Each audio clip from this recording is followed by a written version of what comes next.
Welcome back to another episode of Dr. Supercoach YouTube. It's me, Big Mentality, and I'm back to give you my captain recommendations for round 10. So last week was a great one for some of our premiums. Butters, Sarong, Bont, Dacos, they all dominated. But it was a bad one for others. English, Rao, even Gawn and Ryan were pretty average. So I hope you're able to get onto one of those high scorers and capitalise on a good VC or C. For me, I told you that I was super confident in Zach Butters last week and I VC'd his 147, which of course I took. On that, I've been getting a lot of great feedback about these videos recently, so thank you to everyone that has reached out. I really appreciate it. For those playing along at home, I've calculated how my tips have been going this year. My number one recommended player each week is averaging 143. So let's keep that going this week. And this league, it is looking like another week with plenty of good VC or C options. And your weekly rank may well be determined by your captain's choices this week. I think there's some good ones. So let's get into it. My number 3 vice captain option is Touk Miller. I'm not going to lie, when I saw the Gold Coast fixture for their Darwin games, playing against North and Geelong, I was expecting to be recommending Matt Rao 2 weeks in a row. But coming off scores of 65 and 83, I think Matt Rao's off the captaincy menu for now. He might bounce back, and if you do believe Matt Rao bounces back, I think he's quite a fine VC option here. But I've got more confidence in a big Touk Miller game in this one. A 3-round average of 121 and a matchup with one of the easiest midfields in the game spells good things for Touk. Over the last 5 games, Geelong are the 3rd easiest matchup for inside midfielders. And the slippery TIO stadium conditions should lead to plenty of stoppages and tackle or clearance opportunities for Miller here. 109, 125 and 133 are his scores in the last 3 meetings with the Cats, so he loves playing against them. This would be a nice VC to set your week up well. This one's especially for you if you're someone that likes to use their VC and C to have 2 chances at a safe 120. I probably don't think Touk has the ceiling necessarily of some of the other guys I'm going to read. So if you're one of those guys, you want your VC to try and get a 120. If that doesn't work, your C goes for a 120. I think Touk's a really good option here because, I'd be surprised if he doesn't go 120. Vice captain number 2 is Nick Dacos. Nick is in incredible form. He's got a 3-round average of 142, which is 2nd in the league. Scores of 133, 128, 150 and 147 in his last 4 games. So who am I to say he can't keep this up? A matchup with Adelaide at the MCG is not an intimidating matchup. The Crows are a neutral matchup for opposition inside midfielders, and Nick is going 128 in 4 of his 5 games at the MCG this year. This isn't really a VC pick of targeting the easy opponent, but targeting the player in hot form. Dacos scored 132 points last year in their matchup at the MCG, which was a bounce back from the 72 he scored against the Crows last year when he played at Adelaide Oval. I believe he was tagged by Ben Keys for that 72. So the fact that he bounced back with a 132 the game after that against them is great.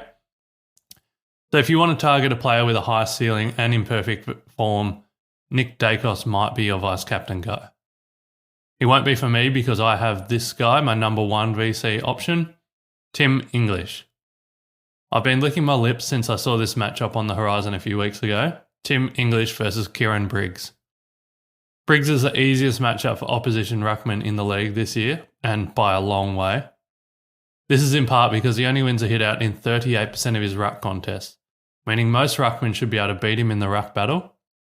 And I've stated many times on this podcast that the ruckmen that don't rely on their hitouts for points, the ruckmen that get around the ground and get their points in other ways, i.e. Tim English, they do get a massive boost when they actually win the ruck battle. So think of it this way. Tim English will always get, he'll always get his 18 disposals, his 7 marks and a goal most games, no matter who his opponent is. That's kind of what he does.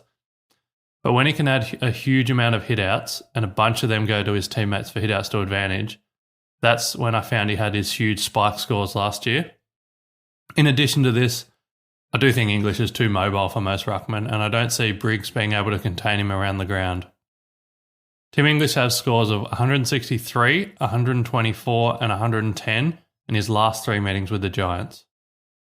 And if that isn't enough to convince you, here are some ruck scores against Briggs this year. Goldstein scored 95, Grundy went off for a 143, Tom de Koning scored 122, Marshall scored 120, Witts scored 98, Tristan Cherry scored 107, and Darcy Cameron scored 133. So I really think this should be one of Tim English's biggest games of the year.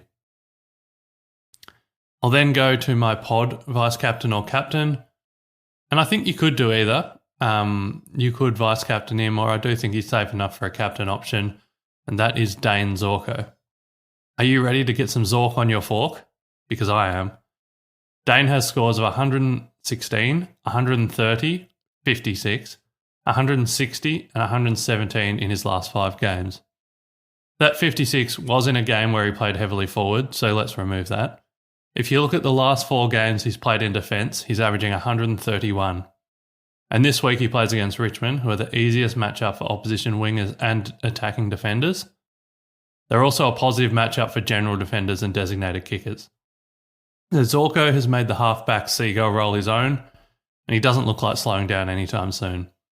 Sure, an injury could stop him in his tracks at any time, but you knew that if you traded him in. You might as well ride the highs while he's healthy, and this could be one of the big highs. A player in super hot form against one of the easiest defender matchups at his home ground, delicious. Dane is averaging 117 points at the Gabba this year. So you've heard of a crispy pork bun me. Now let me introduce you to the crispy Zork halfback role and consider this as a VC/C option. Now we'll go into my captains. My number 5 captain is Zach Butters. I was so hot on Butters against Geelong last week, and I'm not cooling down now. Hawthorn are currently sitting at 7th for ease of scoring against by inside midfielders, which means they have tightened up a bit since their loose start. They were actually at number 1 for a while, but I don't care. Zach's not your everyday inside midfielder. He scores in so many ways that it's difficult to contain him, and I think he feasts against Hawthorn on Sunday Arvo. 105, 136 and 88 in his last 3 meetings with the Hawks isn't prime rating, but a home ground matchup at Adelaide Oval usually means we expect a good Butters score. Inside mids against Hawthorn in the last 3 weeks, Steele got a 122, Bont got a 142, Heaney got a 120, and Butters is absolutely in the same league as those players, and I expect him to be able to capitalise in this matchup just like they did. I'm expecting a very safe kind of 120 to 140 here from Butters in this one, a perfect Sunday fallback option rather than a big VC spike score. So if you're going for a kind of a higher risk VC play, I think Butters is a perfect safety net to fall back on. Then we'll go to 4, Zach Merritt. Mr. Consistent is back at it again. A season average of 121 for Merritt, leading the Bombers to a top 4 spot on the ladder and a matchup with 2 very easy opponents for inside midfielders in the next fortnight. But let's talk about this week. North Melbourne are an easy matchup for inside midfielders over the last 5 games. To their credit, the data suggests that they have tightened up in recent weeks, but how much of that is just based on what opponents they've had? Zach's not your average midfielder. He's right up there in the Brownlow race and cementing himself as one of the big dogs of the SuperCoach midfield. Merritt scored 140 points against North in 2022, and his 2023 matchups were interesting. If you remember back to round 12 last year, Merritt dominated the first quarter of their matchup. I don't know if there's a way to check quarter by quarter SuperCoach scores for old games, but for reference, he scored 68 fantasy points in the first quarter due to 16 disposals and 2 goals in the quarter. From memory, I believe it was over 80 SuperCoach by quarter time for Zach. They then tagged him for the rest of the game and he finished on 137. Then in round 22 of last year, they tagged him from the start of the game and he scored 96. But here's the thing, I do not expect North to tag him in this game. They've not been tagging much this year and they've been giving up some big scores to inside midfielders in 2024. Here's a list of scores that the premium midfielders have scored against North Melbourne this year. Tom Green scored 152. Caleb Sarong scored 141. Lachie Neale scored 125 in 3 quarters. Josh Dunkley scored 122. Rory Laird scored 149. Jordan Dawson scored 127. And then Matt Rao just stunk it up on the weekend with an 83. But everyone else is absolutely dominating against North. This is one of the safest captain options we will have for the year, I think. But it also has the ability to spike for a giant score. So this one's the best of both worlds. You could save the vice captain here and hope for a spike. You could just fall back a very safe captaincy option on the Sunday, I think. But there are a few players I like more. Number 3, captain option is Josh Dunkley / Lachie Neale. Normally, I try and avoid listing 2 players in the same recommendation. It feels a little bit like cheating, giving you a 2 for 1. But for Neale and Dunkley this week, I'll make an exception. I'll make an exception because they both love playing at the Gabba, averaging much more at home than away over the last 2 seasons. I'll lump them together on this occasion because they're both averaging around 113 for the year. I'll lump them together because, funnily enough, they both play against Richmond this week. And Richmond are the 4th easiest matchup for inside midfielders over the last 5 games. The long injury list at Tigerland just keeps getting longer, and it sees opposition midfielders line up against inexperienced players such as Thompson Dow, Sonsi, Pickett. These players are not going to be able to stop the likes of Lachie Neale and Josh Dunkley. Just like they couldn't stop Adam Treloar for 153 or Bont for 135 last week, or just like they couldn't stop Caleb Sarong's 137 or Hayden Young's 130 the week before. This matchup just screams captain against me every week. And Neale and Dunkley returning to the Gabba is the perfect recipe. If for some reason you own both and you were choosing between them, I would prefer Neale, given his higher ceiling and his propensity to beat up on bad teams. For example, 143 for Lachie Neale when Richmond came to the Gabba last year. That could be on the cards again. Now my number 2 captain option is Luke Ryan. Luke Ryan owners have been salivating over this matchup for weeks, and I'm sure they've been waiting to hear his name on this video. Well, here he is. The 2nd highest scorer in SuperCoach 2024, matching up against the easiest team for defenders to score against. That's bingo. Luke scored 171 against the Saints in 2023. In fact, his last 3 scores against St Kilda are 171, 81 and 156. Last year, I really enjoyed targeting defenders versus the Ross Lyon-led Saints. I remember I vice-captained James Sicily for his 170, and I don't see a reason why Luke Ryan couldn't give these numbers a nudge this week, given his amazing SuperCoach role. Recent defender scores against St Kilda include Carl Amon scored 118, Colby McKercher scored a 135, Burgoyne scored a 117, and Bailey Dale went off for that 175. Luke sits at my number 2 because I still have a hesitancy to recommend that you put the captaincy on him. That's just given his ability to pump out an 80 last year.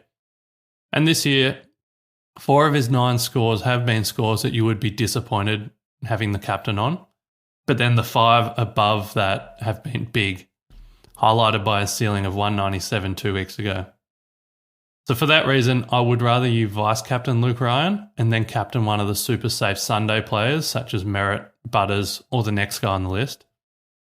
I often talk about vice-captaining the player that you think will be your highest scorer of the round. So if you own Luke Ryan, I would be saving the vice-captain for him. I wouldn't go early, I wouldn't use a vice-captain before him and be forced into taking kind of a 125-ish. Swing for the stars on this one, go big, vice-captain Luke Ryan if you have him. And then my number 1 captain option, perfect fallback in the last game, is Max Gawn. Max has had 2 down weeks, at least by his lofty standards.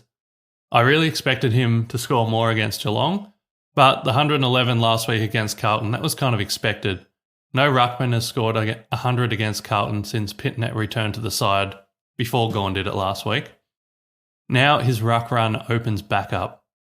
West Coast this week looks like the perfect bounce-back opportunity. They were the easiest matchup in 2024 for ruckman, and they're the 4th easiest so far in 2024. To be fair, they aren't as juicy as they were last year, but the Eagles personnel hasn't really changed. So it's prime ruck spike territory still, I believe. Bailey Williams he only wins the hit out in 29% of his ruck contests this year. That is the worst mark in the league. Gawn's ceiling games this year have come when he can dominate the hit out battle, getting hit outs to advantage, or he just grabs it out of the ruck himself and gets the clearance. This is a prime matchup to do exactly that. People will look at Gawn's last 3 matchups against West Coast and avoid captaining him, because his last 3 he has scores of 73, 91 and 93. But these games were either when he was ruck sharing with Luke Jackson for the first one, or he had a head-to-head matchup with Nick Natanui for the 91 and the 93. And we know Nick Natanui was great at winning the hit-out battle. This matchup is in completely different circumstances to those previous matchups. What I'd rather look at is his recent ruck performances against Bailey Williams over the last month. Darcy Cameron scored 120. Todd Goldstein scored 79 with a bit of a ruck split. Jared Witts went off for 155 and Sean Darcy scored a 102. And no offence to those players, but they are not on Max Gawn's level. I really think this could be a huge monster max score, and I want to be a part of it. My moves, I don't own Luke Ryan, unfortunately. If I did, I'd be vice-captaining him. That's just lock that in. Max Gawn will absolutely be my fallback captain option. I personally, looking at my team, I think Max will be my team's highest scorer this week. I wish he played earlier so that I could vice-captain him, but he doesn't.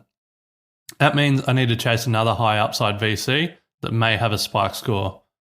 At this stage, I'm looking at vice-captaining Tim English, but if I do trade in Dane Zorko, I might go for a pod VC against Richmond. I'm not sure yet, but either way, they'd probably my vice-captain line might even be kind of 130 plus this week, just because I'm so confident in Max Gawn at the end of the round. So that's my recommendations for the week. I think Luke Ryan and Max Gawn are absolutely monsters. I think Josh Dunkley, Lachie Neale, Zach Merritt, Zach Butters are all really, really safe, great options. Dane Zorko and Tim English are kind of your high upside VC choices. Nick Dacos as well, I think he could also be that. And Touk Miller's kind of the safety net if you want to have 2 cracks at a 120. So good luck to you this week. Hope your captains and your vice captains and your whole team goes really well. As always, don't forget to subscribe to this channel. Jump over to Twitter as well and follow me at pig_DRSC.